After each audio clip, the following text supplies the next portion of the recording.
அக்னி ஆழ்வார்னு வந்து ஒருத்தர் கம்ப்ளைண்ட் கொடுத்தாரு தினத்தந்தி பேப்பரில் நீ பார்த்தேன் இப்போ தான் பார்த்தேன். எங்கள் மேலே பொய்யான குற்றச்சாட்டு கொடுத்து அவர் கொடுத்தாரா இல்லை அவருக்கு பின்னாடி சில வந்து அதாவது சில கோடியை கொடுத்து பல கோடி சம்பாதிக்க நினச்ச சில தீய சக்திகள் பின்னாடி இருந்து வேலை செஞ்சாங்கன்னு தெரியாது. கோடின்னு வந்தது நாங்கள் வந்த பிறகு தான். அதுக்கு முன்னாடி வெறும் பெப்சி வந்து வெறும் 1000 லட்சத்தில் தான் இருந்தது. இந்த 22 லட்சத்தில் கூட பெரும்பாலும் ட்ரஸ்ட் பணம் தான். 3 லட்சம் ரூபாய் தான் அன்னைக்கு வந்து பெப்சியோட சொந்த அக்கௌண்ட்டில் பணம் இருக்குது. அதனால் வந்து பணமே 2017 நாங்கள் வரும்போது பணமே இல்லாத பணத்தை எப்படி பல கோடிகள் முறைகாட்டல் செய்ய முடியும்னு தெரியல. அவர்கள் மீது சட்டப்படியான நடவடிக்கையை நாங்கள் எடுப்போம். ஏறக்குறைய 15 கோடி ரூபாய்க்கு மேலே அங்கே வந்து நாங்கள் ஒரு சொத்து சேர்த்து வச்சுருக்கோம் பெப்சிக்காக. அதில் அரசாங்கம் கொடுத்த பணம் 5 கோடி ரூபாய். மீதி இருக்கிற அனைத்து பணமும் பெப்சி தொழிலாளர்கள் 1 ரூபாயிலிருந்து சிறுக சில சங்கங்கள் 5 லட்சம் 2 லட்சம் 3 லட்சம் அது மாதிரி கொடுத்து அவர்களோட உழைப்பில் அவரோட சொந்த முயற்சியில் இன்றைக்கி அந்த ஒரு கட்டடம் உருவாயிருக்கு.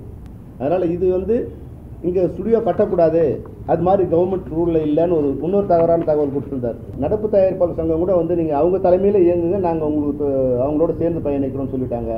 ஆனால் அவங்க அந்த சங்கத்தை க்ளோஸ் பண்ணிட்டு வர சொல்கிறாங்க. அது எங்களோட வேலை இல்லை. நடப்பு தயாரிப்பாளர் சங்கத்தை க்ளோஸ் பண்ணுறதும் நடத்துறதும் அந்த சங்கத்தோட நிர்வாகிகள் வேலையை தவிர பெப்சியோட வேலை இல்லைன்னு நாங்கள் சொல்லிட்டோம். தொழிலாளர்களின் வாழ்க்கையை முதலாளிகள் சிலர் அழிப்பதற்காக இந்த தொழிலாளர் அமைப்பை உருவாக்குகின்றார்கள். இந்த கொடுமைக்கு எதிராக 14/5/25 அன்று புதன்கிழமை அன்று ஒரு நாள் அடையாள வேலை நிறுத்தமும் கண்டன ஆர்ப்பாட்டமும் நடத்த முடிவு செய்துள்ளோம். 14/5/2025 அன்று தமிழ்நாடு எங்கும் திரைப்படங்கள், தொலைக்காட்சி தொடர்கள், வலைத்தொடர், விளம்பரம் இது போன்ற எந்த படப்பிடிப்பிலும் சம்மேளனம் உறுப்பினர்கள் கலந்து கொள்ள மாட்டார்கள். சென்னை எழும்பூரில் உள்ள ராஜரத்னம் ஸ்டேடியம் அருகில் பெப்சி சார்பில் தமிழ் திரைப்பட தயாரிப்பாளர் சங்கத்தில் உள்ள சில நிர்வாகிகளுக்கு எதிராகவும் இந்த அமைப்பை உருவாக்கும் எண்ணத்துக்கு எதிராகவும் ஆர்ப்பாட்டமும் கண்டன பொதுக்கூட்டமும் நடத்த முடிவு செய்துள்ளோம். திரைப்பட தொழிலாளர்கள் வாழ்வாதாரத்தை சிதைக்கும் வகையில் துன்பத்தையும் துயரத்தையும் தந்திர நினைக்கும் தமிழ் திரைப்பட தயாரிப்பாளர்கள் சங்கத்தின் ஒரு சில நிர்வாகிகளின் தீய எண்ணத்தின் செயல்பாடுகளை தடுத்து தமிழ் திரைப்படத்துறையில் சுமூக நிலையையும் தொழில் அமைதியையும் ஏற்படுத்தி தந்திர வேண்டும் என மாண்புமிகு தமிழக முதல்வர் திரு மு க ஸ்டாலின் அவர்களையும் மாண்புமிகு துணை முதல்வர் திரு உதயநிதி ஸ்டாலின் அவர்களையும் தென்னிந்திய திரைப்பட தொழிலாளர் சம்மேளன சார்பில் பணியுடன் கேட்டுக்கொள்வோம். அக்னி ஆழ்வார்னு வந்து ஒருத்தர் கம்ப்ளைண்ட் கொடுத்தாரு தினத்தந்தி பேப்பரில் நீ பார்த்தேன் இப்போ தான் பார்த்தேன். அந்த நபர் வந்து ஏற்கனவே வந்து மேனேஜர்ஸ் யூனியனில் ஒழுங்கு நடவடிக்கை எடுக்கப்பட்டு சஸ்பென்ஷனில் இருக்கார். அவங்க யாருக்கும் எங்களுக்கு தெரியாது. அதனால் வந்து ஏதோ ஒரு பொய்யான வந்து குற்றச்சாட்டு கொடுத்து இன்றைக்கி வந்து ஒரு ஷோ இதை பண்ணியிருக்காங்க. இது வந்து 2017 பெப்சியோட ஐடி ஃபைல் பண்ண அதில் என்றைக்கு நாங்கள் 2017 தான் நாங்கள் உள்ளே வந்தோம். உள்ளே வரும்போது அவங்க மொத்த செலவு 22,98,000 ரூபா. இதுதான் வந்து அவங்க அன்றைக்கி எங்கள்கிட்ட ஹேண்ட் ஓவர் பண்ண நிதி. அது எங்கள் மேலே பொய்யான குற்றச்சாட்டு கொடுத்து அவர் கொடுத்தாரா இல்லை அவருக்கு பின்னாடி சில வந்து அதாவது சில கோடியை கொடுத்து பல கோடி சம்பாதிக்க நினச்ச சில தீய சக்திகள் பின்னாடி இருந்து வேலை செஞ்சாங்கன்னு தெரியாது. அதனால் எங்ககிட்ட வந்து கோடின்னு வந்தது நாங்கள் வந்த பிறகு தான். அதுக்கு முன்னாடி வெறும் பெப்சி வந்து வெறும் 1000 லட்சத்தில் தான் இருந்தது. இந்த 22 லட்சத்தில் கூட பெரும்பாலும் ட்ரஸ்ட் பணம் தான். 3 லட்சம் ரூபாய் தான் அன்னைக்கு வந்து பெப்சியோட சொந்த அக்கௌண்ட்டில் பணம் இருக்குது. இதுதான் பெப்சியோட வந்து அக்கௌண்ட் அக்கௌண்ட் ஸ்டேட்மெண்ட்டு. அதனால் வந்து பணமே 2017 நாங்கள் வரும்போது பணமே இல்லாத பணத்தை எப்படி பல கோடிகள் முறைகாட்டல் செய்ய முடியும்னு தெரியல. அவர்கள் மீது சட்டப்படியான நடவடிக்கையை நாங்கள் எடுப்போம். இன்னொன்று வந்து தமிழ் திரைப்பட தயாரிப்பாளர் சங்க செயலாளர் பேசும்போது அதாவது வந்து சொசைட்டியில் வந்து பல முறைகேடு பண்ணியிருக்காங்க, ஊழல் பண்ணியிருக்காங்க அப்படின்னு வந்து ஒரு குற்றச்சாட்டு வச்சுருந்தார். ராதாகிருஷ்ணன் உங்களுக்கு வந்து தெரியாது, சொசைட்டி ஆரம்பிக்கும் போது நீங்கள் இல்லை, எங்கேயோ எங்கே இருந்தீங்கன்னு தெரியாது எனக்கு. அப்போ நீங்கள் இண்டஸ்ட்ரியில் இருக்கீங்க, வந்தீங்களா இல்லைன்னு தெரியாது. அதனால் உங்களுக்கும் உங்கள் கூட கொஞ்சம் பேர் இருக்காங்க இல்லையா, அவங்களுக்குமான எங்களோட விளக்கம் என்னென்னா 2010 இந்த சொசைட்டி ஆரம்பிக்கிற போது அதனுடைய வரவு செலவு 0, ஒரு பைசா கூட அந்த சொசைட்டியில் இல்லை. அன்னைக்கு 25 லட்ச ரூபாய் அந்த பணத்தை அந்த ரெஜிஸ்டர் இப்போ நம்ம தமிழ்நாடு திரைப்பட தொழிலாளர் கூட்டுறவு வீட்டு வசதி சங்கம் ஆரம்பித்து அது பேரில் ரெஜிஸ்டர் பண்ணி ஹட்கோவில் வந்து கடன் லோன் அப்ளை பண்ணுறதுக்கு 25 லட்ச ரூபா அன்றைக்கி பணம் கட்டணும்.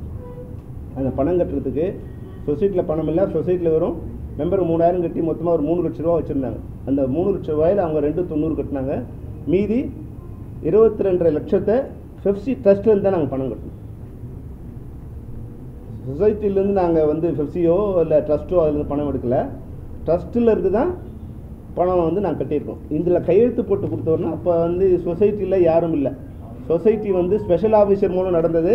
அவர் எவ்வளோ பணம் கட்டியிருக்காங்கன்னு வந்து அவர் வந்து கவர்மெண்ட்டுக்கு வந்து தகவல் அமைச்சிருக்கார். ஸ்பெஷல் ஆஃபீஸர் வந்து அன்றைக்கி டேட்டில் தகவல் அமைச்சிருக்கார். இது வந்து நாங்கள் அமைச்சதில்லை. உயர்துறை செயலர் வீட்டு வசதித்துறை புனித ஜார்ஜ் கோட்டைக்கு அன்னைக்கு எஸ்ஓவாக இருந்த அவர் கையெழுத்து தான் இருக்குது. ஸ்பெஷல் ஆஃபீஸர் அவர் வந்து இது போல் வந்து 25 லட்சம் பெப்சி ட்ரஸ்ட்லேருந்து கட்டியிருக்காங்க. அப்புறம் பெப்சி ஸ்டுடியோ கட்டுறதுக்கு பெப்சி ட்ரஸ்ட்டில் இருந்து 2,84 லட்சம் ரூபா அவங்க பணம் செலவு பண்ணியிருக்காங்க. இது அவங்களே வந்து ஸ்பெஷல் ஆஃபீஸர் வரவு செலவு பார்த்து இவ்வளோ செலவு நடந்திருக்கு அப்படின்னு வந்து அன்னைக்கு ரிப்போர்ட் கொடுத்துருக்காங்க கவர்மெண்ட்டுக்கு 2010. அதனால் சொசைட்டியில் பணங்கிறது 3 லட்ச ரூபா தான் அன்றைக்கி இருந்தது. அன்றைக்கி ஏறக்குறைய 3 கோடி ரூபாயை பணம் கட்டினது பெப்சி ட்ரஸ்ட்டும் பெப்சியும் தான். இதை வந்து ராதாகிருஷ்ணன் உங்களுக்கு தெரியாது இல்லையா, அதனால் உங்களுக்கு உண்மையை சொல்கிறதுக்காக சொன்னோம். அதுபோல் இன்றைக்கி ஏறக்குறைய 15 கோடி ரூபாய்க்கு மேலே அங்கே வந்து நாங்கள் ஒரு சொத்து சேர்த்து வச்சுருக்கோம் பெப்சிக்காக. அதில் அரசாங்கம் கொடுத்த பணம் 5 கோடி ரூபா. மீதி இருக்கிற அனைத்து பணமும் பெப்சி தொழிலாளர்கள் 1 ரூபாயிலிருந்து சிறுக சிறுக சிறுக சில சங்கங்கள் 5 லட்சம் 2 லட்சம் 3 லட்சம் அது மாதிரி கொடுத்து அவர்களோட உழைப்பில் அவர்களோட சொந்த முயற்சியில் இன்றைக்கி அந்த ஒரு கட்டடம் உருவாயிருக்கு. அதனால் இது வந்து இங்கே ஸ்டுடியோ கட்டக்கூடாது அது மாதிரி கவர்மெண்ட் ரூலில் இல்லைன்னு இன்னொரு தவறான தகவல் கொடுத்துருந்தார். அன்னைக்கு கலைஞர் இருக்கும்போது கலைஞர் தான் வந்து அந்த ஸ்டுடியோவுக்கு அடிக்கல் நாட்டினார். அதில் அரசாங்கம் அப்ரூவல் கொடுத்து இந்த 15 ஏக்கர் ஸ்டுடியோ மற்றும் பொது பயன்பாட்டுக்காக வந்து அரசாங்கம் அன்றைக்கி வந்து அப்ரூவல் கொடுத்துருக்கு. 2010 நீங்கள் கவுன்சிலையும் இல்லை இண்டஸ்ட்ரியிலும் இல்லை, அவங்க கூட இருக்கணும்னு கொஞ்சம் பேர் தெரியாது. அதனால் உங்களுக்கு உண்மையை சொல்கிறோம். அன்றைக்கி வந்து விசி கோகுநாதன் சார் தான் இருந்து அதையெல்லாம் ப்ரொடியூசர் கவுன்சிலுக்கும் இடம் வாங்கி கொடுத்தது அன்றைக்கி விசி கோகுநாதன். அன்றைக்கி வந்து பெப்சியோட பிரசிடெண்ட்டாக இருந்தாங்க, ட்ரஸ்ட்டோட மேனேஜிங் டைரக்டராக இருந்தாங்க. அவங்களோட புண்ணியத்தில் தான் இன்றைக்கி அந்த 100 ஏக்கர் வந்து எல்லாருக்கும் வந்திருக்கு. அதுபோல் அந்த 15 ஏக்கர் எல்லாருக்கும் பொதுவுன்னு வந்து ஒரு நாள் அறிக்கை கொடுத்துருந்தார். 65 ஏக்கர் வழங்கப்பட்ட 100 ஏக்கரில் 65 ஏக்கர் தென்னிந்திய திரைப்பட தொழிலாளர்கள் சம்மேளனத்தில் உள்ள தொழிலாளர்களின் குடியிருப்பிற்காக, இந்த 65 ஏக்கரில் 50 ஏக்கர் குடியிருப்பில் கட்டுவதற்காகவும் மற்றும் 15 ஏக்கர் பெப்சி தொழிலாளருடைய பொது பயன்பாட்டிற்கு பயன்படும் வகையில் இந்த நிலம் வழங்கப்படுகிறது. அரசாணை இருக்குது. இப்போ புதிய அரசாணை எதுவும் இப்போ கொடுக்கல.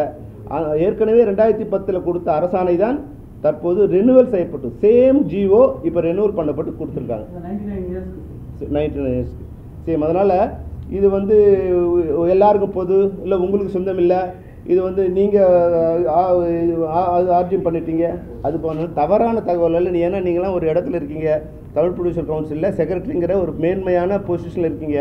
தவறான தகவலை கொடுத்து நீங்கள் வந்து உங்களுக்கு தெரியாமல் கொடுத்துருந்தீங்கன்னா நீங்கள் திருத்திங்க.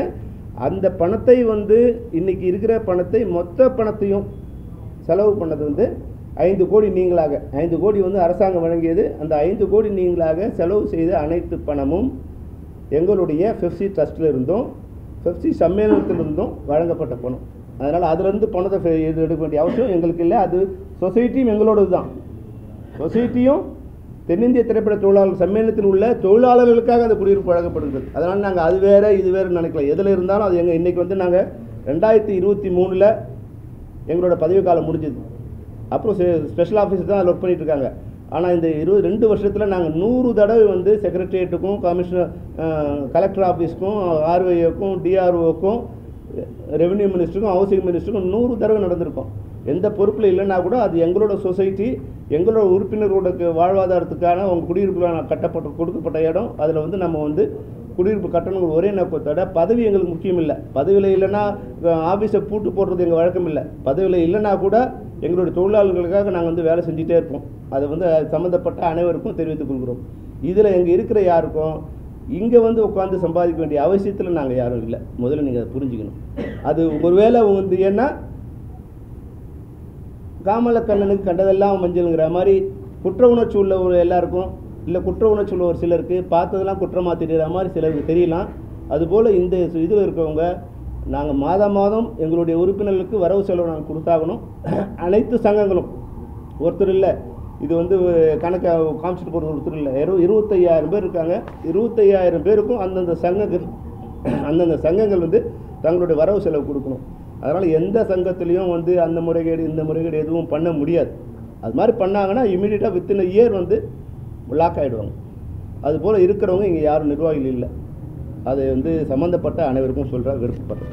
அன்பார்ந்த பத்திரிகையாளர்கள் மற்றும் ஊடகவியலாளருக்கு எங்கள் தென்னிந்திய திரைப்பட தொழிலாளர் சம்மேளனத்தின் சார்பில் வணக்கங்களை தெரிவித்துக் கொள்கிறோம். தென்னிந்திய திரைப்பட தொழிலாளர் சம்மேளனம் 1967ஆம் ஆண்டு தொடங்கப்பட்டு திரைப்படத்துறையில் இயக்குனர் சங்கம், ஒளிப்பதிவாளர் சங்கம், கலை இயக்குனர் சங்கம், இசையமைப்பாளர் சங்கம் என தொழில்நுட்ப கலைஞர்கள், தொழிலாளர்கள் ஆகிய 23 சங்கங்களை உள்ளடக்கிய சம்மேளனமாகும். ஐஃபெக் என்ற All India Federation of Film Employees Federation கீழ் செயல்படும் 6 ஃபெடரேஷனில் பெப்சி ஒரு ஃபெடரேஷன். இந்தியாவில் 6 ஃபெடரேஷன் இயங்கிட்டு இருக்கோம். Western federation, eastern federation, south India federation, Andhra federation, Kerala federation, Karnataka federation. இந்த 6 ஃபெடரேஷன் இணைந்தது ஆல் இந்தியா ஃபெடரேஷன். இது எல்லாம் இணைந்து நாங்கள் ஒரு கூட்டு முயற்சியாக ஒரே இணைப்பாக நாங்கள் ஒர்க் பண்ணிகிட்ருக்கோம். ஏறக்குறைய 55 ஆண்டுகளை கடந்து இந்த சம்மேளனம் தொடர்ந்து பயணித்து வந்துட்டுருக்கு. இந்த இணைக்கப்பட்ட 23 சங்கங்களில் 25,000 பேர் உறுப்பினராக பல்லாண்டுகளாக திரைப்படத்துறையில் பணிபுரிந்து வருகிறார்கள். இந்த 25,000 குடும்பங்களின் வாழ்வாதாரத்தை சீர்குலைக்கும் விதமாக தமிழ் திரைப்பட தயாரிப்பாளர் சங்கத்தை சேர்ந்த சில நிர்வாகிகள் புதிதாக தமிழ் திரைப்பட தொழிலாளர்கள் கூட்டமைப்பு என்ற அமைப்பை உருவாக்க முயல்கிறார்கள். தொழிலாளர்களின் வாழ்க்கையை முதலாளிகள் சிலர் அழிப்பதற்காக இந்த தொழிலாளர் அமைப்பை உருவாக்குகின்றார்கள். இந்த கொடுமைக்கு எதிராக 14/5/25 அன்று புதன்கிழமை அன்று ஒரு நாள் அடையாள வேலை நிறுத்தமும் கண்டன ஆர்ப்பாட்டமும் நடத்த முடிவு செய்துள்ளோம். 14/5/2025 அன்று தமிழ்நாடு எங்கும் திரைப்படங்கள், தொலைக்காட்சி தொடர்கள், வலைத்தொடர், விளம்பரம் இது போன்ற எந்த படப்பிடிப்பிலும் சம்மேளனம் உறுப்பினர்கள் கலந்து கொள்ள மாட்டார்கள். மேலும் படப்பிடிப்பு அல்லாது போஸ்ட் ப்ரொடக்ஷன், ப்ரீ ப்ரொடக்ஷன் போன்ற அனைத்து பணிகளும் நடைபெறாது. இது மட்டுமல்லாது 14/5/25 அன்று புதன்கிழமை காலை 9 மணி முதல் மதியம் 1 மணி வரை சென்னை எழும்பூரில் உள்ள ராஜரத்னம் ஸ்டேடியம் அருகில் பெப்சி சார்பில் தமிழ் திரைப்பட தயாரிப்பாளர் சங்கத்தில் உள்ள சில நிர்வாகிகளுக்கு எதிராகவும் இந்த அமைப்பை உருவாக்கும் எண்ணத்துக்கு எதிராகவும் ஆர்ப்பாட்டமும் கண்டன பொதுக்கூட்டமும் நடத்த முடிவு செய்துள்ளோம். திரைப்பட தொழிலாளர்கள் வாழ்வாதாரத்தை சிதைக்கும் வகையில் துன்பத்தையும் துயரத்தையும் தந்திர நினைக்கும் தமிழ் திரைப்பட தயாரிப்பாளர்கள் சங்கத்தின் ஒரு சில நிர்வாகிகளின் தீய எண்ணத்தின் செயல்பாடுகளை தடுத்து தமிழ் திரைப்படத்துறையில் சுமூக நிலையையும் தொழில் அமைதியையும் ஏற்படுத்தி தந்திர வேண்டும் என மாண்புமிகு தமிழக முதல்வர் திரு மு க ஸ்டாலின் அவர்களையும், மாண்புமிகு துணை முதல்வர் திரு உதயநிதி ஸ்டாலின் அவர்களையும் தென்னிந்திய திரைப்பட தொழிலாளர் சம்மேளனத்தின் சார்பில் பணியுடன் கேட்டுக்கொள்வோம்.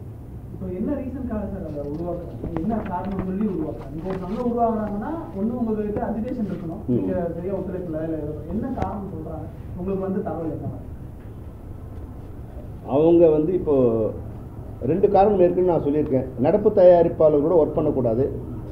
அவங்க சில நேரங்களில் சில நடிகர்களுக்கு வந்து ஒத்துழைப்பு கொடுத்து 2 மாதிரியான இது கொடுத்தா அதை வந்து நாங்கள் பட ஷூட்டிங்கை நிறுத்தணும்.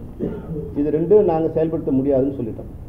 அது அனைவரும் இணைந்து ஜாயின் ஆக்ஷன் கமிட்டிங்கிற பேரில் நடிகர் சங்கம், பெப்சி, ப்ரொடியூசர் கவுன்சில், நடப்பு தயாரிப்பாளர் சங்கம் எல்லாரும் இணைந்து ஒரு முடிவெடுத்தால் அதை நாங்கள் எக்ஸிக்யூட் பண்ணலாம். தனிப்பட்ட முறையில் நீங்கள் வந்து இது மாதிரி டெய்லி ஒருத்தர் படத்தை நிறுத்த சொன்னீங்கன்னா அது எங்களால் பண்ண முடியாது. இந்த 2 விஷயம்தான் அவங்களுக்கு வந்து இடையிருப்பார். 100 தடவை நாங்கள் பேச்சுவார்த்தை மூலம் தீர்க்க முயற்சி பண்ணிட்டோம். பல்வேறு கடிதங்கள் கொடுத்துட்டோம். நடப்பு தயாரிப்பாளர் சங்கம் கூட வந்து நீங்கள் அவங்க தலைமையில் இயங்குங்க, நாங்கள் உங்களுக்கு அவங்களோட சேர்ந்து பயணிக்கிறோம்னு சொல்லிட்டாங்க. ஆனால் அவங்க அந்த சங்கத்தை க்ளோஸ் பண்ணிட்டு வர சொல்கிறாங்க. அது எங்களோட வேலை இல்லை. நடப்பு தயாரிப்பாளர் சங்கத்தை க்ளோஸ் பண்ணுறதும் நடத்துறதும் அந்த சங்கத்தோட நிர்வாகிகள் வேலையை தவிர பெப்சியோட வேலை இல்லைன்னு நாங்கள் உங்களுக்கு சொல்லிட்டோம்.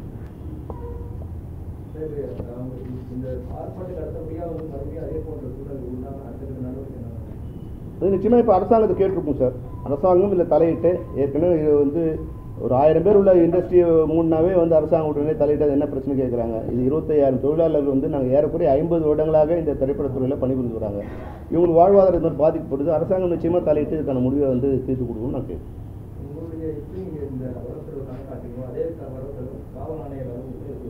இது கவர்மெண்ட்டுக்கு சப்மிட் பண்ணியிருக்கோம். இந்த கம்ப்ளைண்ட்டுங்கிறது இப்போ வந்திருக்கு. இப்போ இது கொடுத்து மறுபடியும் நாங்கள் சட்ட ரீதியான வழக்கை நாங்கள் இப்போ இது பண்ணோம். ஏன்னா இது மாதிரி 1000 கேஸ் அவங்க கொடுத்துருப்பாங்க, எங்களை வந்து இது வரைக்கும் யாரும் வந்து கேட்கல. அதனால் வந்து இன்றைக்கி நாங்கள் பேப்பரில் இப்போ பார்த்தோம், தந்தி பேப்பரில் பின்னாடி இருக்குது. சரி, அதனால் வந்து உங்களுக்கு ஒரு விளக்கமாக சொன்னோம். நிச்சயமாக இது சட்டபூர்வமாக நாங்கள் எதிர்கொள்வோம்.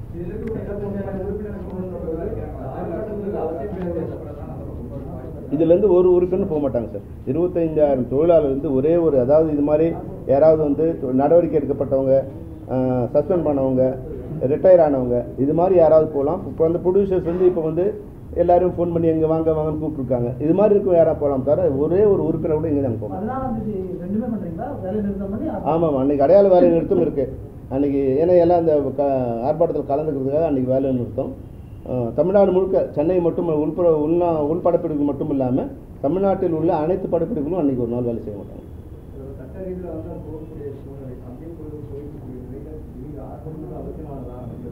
இல்லை, ஏற்கனவே 1.5 மாதம் மேலே ஆயிடுச்சு, ப்ராக்ரஸ் இது இல்லை. இப்போ இது ஒரு கவன ஈர்ப்பு கொண்டு எங்கள் உறுப்பினர் கூட வந்து சைலண்ட்டாக இருந்தால் என்ன அப்படின்னு கேட்டு ஒரு மாதிரி அவங்க அஜிடேட் ஆகுறாங்க. அவங்க வேறு மாதிரியான இது போயிடக்கூடாது. இதெல்லாம் இதுக்கு முன்னாடிலாம் வந்து பெப்சி இது மாதிரி பண்ணாங்கன்னா முதல்ல வந்து அது வடிதடி வன்முறைன்னு போயிடும், அதுக்கப்புறம் அது பிரச்சனை ஆரம்பிக்கும். நாங்கள் எங்களால் முடிஞ்ச வரைக்கும் இதை வந்து அந்த வன்முறையெல்லாம் இல்லாமல் பார்த்து அவங்களை வந்து இப்போவே வந்து பொய் வழக்கு தான் கொடுத்துருக்கோம். ப்ரொடியூசர் கவுன்சில் வந்து ஒரு வழக்கு கொடுத்துருக்காங்க. அது மாதிரி வந்து இவங்க அடித்தாங்க, எங்களை தடுத்தாங்கன்னு. இது மாதிரி ஒரு இடத்துல கூட அடிதடிங்கிறது இதில் எங்கள் கமிஷனர் கூப்பிட்டு அதை வந்து அது எந்த உண்மையும் இல்லைன்னு சொல்லிட்டாரு.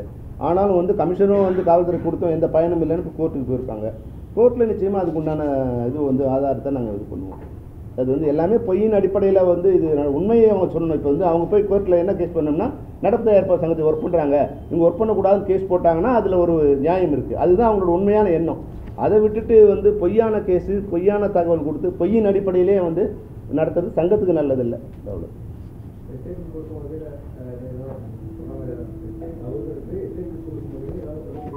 அடையாள வேலை நிறுத்தம் பண்ணியும் அவங்க எதுவும் பண்ணாமல் தொடர்ச்சி மாதிரி பண்ணாங்கன்னா என்ன பண்ணுவீங்க சார்? அதை அன்றைக்கி அனௌன்ஸ் பண்ணுவோம் சார். 14ஆம் தேதி இதுக்கு அப்புறமா வந்து இதுக்கு உண்டான சொல்யூஷன் வரலாம். டெஃபினட்டாக வந்து எங்களுடைய இது வந்து எங்களுடைய முடிவை அன்றைக்கி அனௌன்ஸ் பண்ணுவோம். அதுக்குள்ளே அது ஏன்னா அது நாங்கள் ஒருத்தர் கடிச்சிக்குவான்னு நினைக்கிறோம். அதுக்குண்டான இது. அதனால் வந்து இப்போ இது வரைக்கும் நாங்கள் அமைதி காத்தோம். ஒரு மாதமோ 1.5 மாதமாக இப்போ அமைதி காத்தோம். இப்போ எங்களோட போராட்டத்தின் மூலமாக எங்களுடைய எண்ணங்களை வெளிப்படுத்துகிறோம். அடுத்த ஸ்டேஜ் வந்து இருக்கு இல்லைங்களா, அது வேறு மாதிரியாக இருக்கும். அது அடுத்த ஸ்டேஜ் அதுக்கு இப்போ போக வேணாம்னு நினைக்கிறோம். இது ஒரு சுமூக நிலைமைக்கு கொண்டு வரதுக்கான ஒரு இதுவாக தான் நினைக்கிறோம்.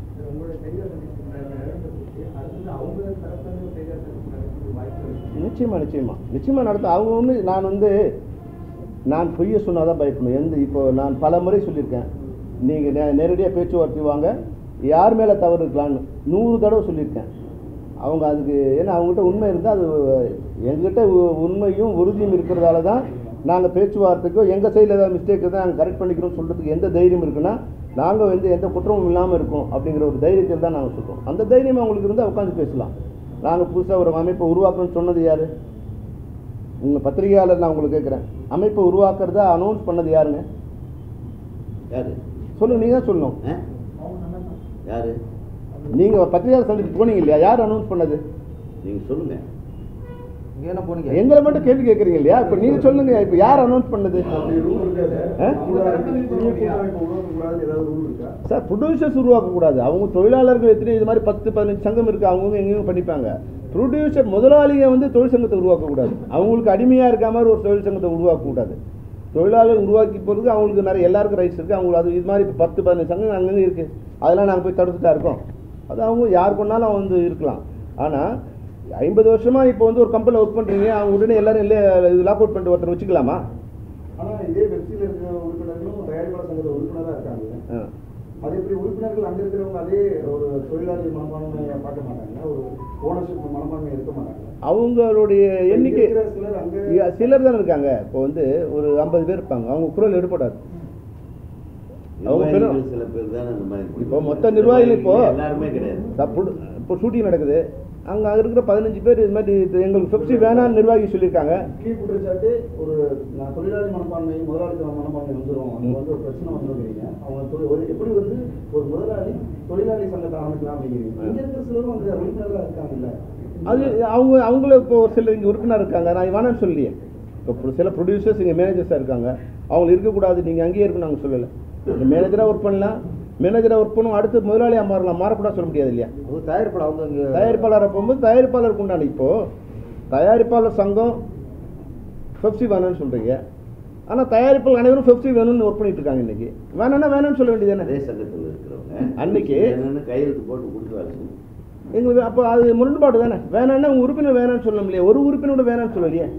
இப்போ நீங்கள் படம் இல்லாமல் உட்காந்துருக்கீங்க, அதனால் உங்களுக்கு தேவைப்படாது. படம் எடுக்கிற தயாரிப்பாளர் தானே பெப்சி தேவைப்படும்.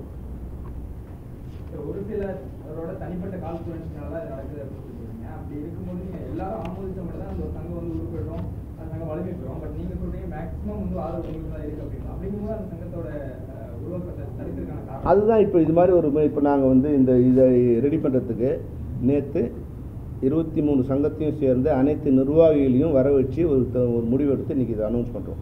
ஒரு வாக்கியத்தையும் அவங்க படித்து காமிச்சு ஓகே பண்ணி தான் நான் தன்னிச்சையே அதை அறிவிக்க முடியாது. ஆனால் அங்கே இருக்க நிர்வாகிகள் அது மாதிரி எல்லோரும் கூப்பிட்டு பேசுனாங்களா, அது மாதிரி பொதுக்குழு எடுத்தாங்களா, செயற்குழு போட்டாங்களா, அந்த தீர்மானம் இருக்கா அப்படின்னா இருக்காது. அன்றைக்கி ஒரு வேளை இப்போ என்னென்னா இப்போ பாகிஸ்தானுக்கு எதிராக பேசினா உங்களுக்கு இந்தியாவில் வந்து ஒர்க் அவுட் ஆகும் இல்லையா? அது மாதிரி ஒரு மனப்பான்மையை அங்கே ஏற்படுத்துவாங்க. பெப்சி நம்ம எதிரி. இன்றைக்கி அவங்களுக்கு 1000 பிரச்சனை இருக்குது. படத்தை ரிலீஸ் பண்ணோம், ஏற்கனவே 300-400 படம் இருக்குது. தயாரிப்பாளர் சங்கம் அவங்க சங்கத்துக்கு உண்டான வேலையை ஒழுங்காக செஞ்சால் இன்றைக்கி இண்டஸ்ட்ரி நல்லா இருந்திருக்கும். அந்த வேலையை அவங்க செய்யலை.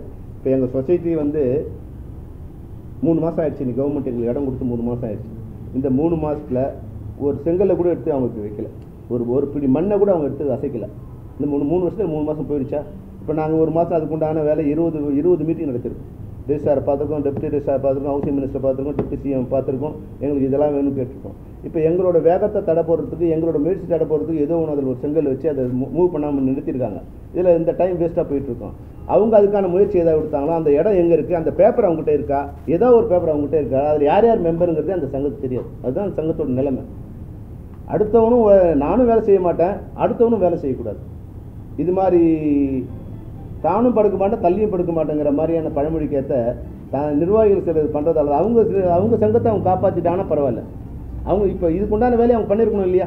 தன்னோட கொடுத்து 3 மாதம் ஏற்கனவே 3 வருஷம் நம்ம மிஸ் பண்ணிட்டோம்னு சொல்லி தான் அந்த ஒரு ஜென்ரல் ஜிஓ வாங்கிறதுக்கு நமக்கு வந்து 2 வருஷம் ஆச்சு.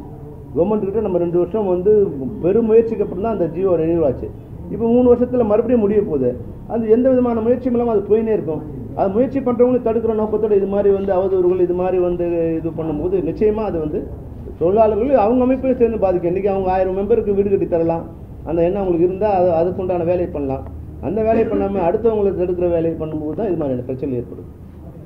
அதே போல் பெப்சி யூனியனுக்கும் அந்த யூனியனுக்கும் பார்க்கும்போது கார்டு எடுக்கிற ரேட் வந்து ரொம்ப டிஃப்ரெண்ட் ஆகுது. இங்கே நம்மளுக்கு வந்து லட்சக்கணக்கில் இருக்கிற கார்டு வந்து அங்கே 1000 கணக்கிலே வந்து கொடுக்குறாங்க. அதனால சில பேர் அதை வந்து வரவேற்கலாம். சார் நான் ஏற்கனவே சொல்லிட்டேன் சார், தனிப்பட்ட சிலர் வந்து அந்த இப்போ டிரைவர் யூனியன் பிரசிடென்ட் இருக்குது. நேற்று வந்து நம்ம மே தின விழாவில் வந்து ஒரு 10 பேருக்கு ரிட்டையர்மெண்ட் கொடுத்தோம். 9 லட்ச ரூபா அவங்களுக்கு ரிட்டையர்மெண்ட் கொடுத்தோம். அப்போது அவங்க ரிட்டையர் ஆகும்போது அவங்களுக்கு வந்து ஒரு 60 வயசு ரிட்டையர் ஆகும்போது ஒரு அமௌண்ட் இருந்தால் அந்த குடும்பத்தை பாதுகாக்க வசதியாக இருக்கும். அப்போ இருக்கிற ஒவ்வொரு சங்கமும் தன்னோட மெம்பர்ஸுக்கு ரிட்டையர் ஆகும்போது இன்றைக்கி அவங்க போய் சேரும்போது அன்றைக்கி 50,000 பணம் சேர்ந்துருப்பார். இன்றைக்கி 9 லட்ச ரூபா ரிட்டையர்மெண்ட் வாங்குறாரு. இன்றைக்கி 5 லட்சம் அவங்க 2 லட்சம் 5 லட்சம் கட்டி வாங்குறாங்க. வாங்கும்போது இந்தியாவில் எங்கேயுமே இப்போது எங்களுக்கு பென்ஷனும் இல்லை, அங்கீகாரமும் இல்லை. ரிட்டையர் அமௌண்ட் ஏதோ ஒரு உதவி பணம் இருந்தால் நல்லாயிருக்கும். அப்போ ஒவ்வொரு சங்கமும் மெம்பர்களுக்கு ரிட்டையர் ஆகும்போது அவங்க கட்டின அமௌண்ட்டை விட குறைஞ்சபட்சம் 3 மடங்கு அதிகமாக கொடுத்து தான் ரிட்டையர்மெண்ட் கொடுக்குறாங்க. அப்போ அவங்க வாழ்க்கைக்கு இதுவாக இருக்கணும். அதனால் மற்றவங்க இன்றைக்கி 4-5 சங்கம் இருக்குது, அவங்கள போய் நாங்கள் நீங்களாம் ஏன் சங்கம் ஆரம்பிங்க நான் கேட்கல. நீ 1000 ரூபாய்க்கு வச்சுக்கோ, 1 லட்ச ரூபாய்க்கு வச்சுக்கோ, 1 கோடி ரூபா வச்சுக்கோ, அது அவங்க இஷ்டம். நீங்கள் வந்து ப்ரொடியூசர் கவுன்சிலில் உட்காந்துக்கிட்டு இது வேலையை பண்ணக்கூடாது அப்படிங்கிறது தான் எங்களோட இது.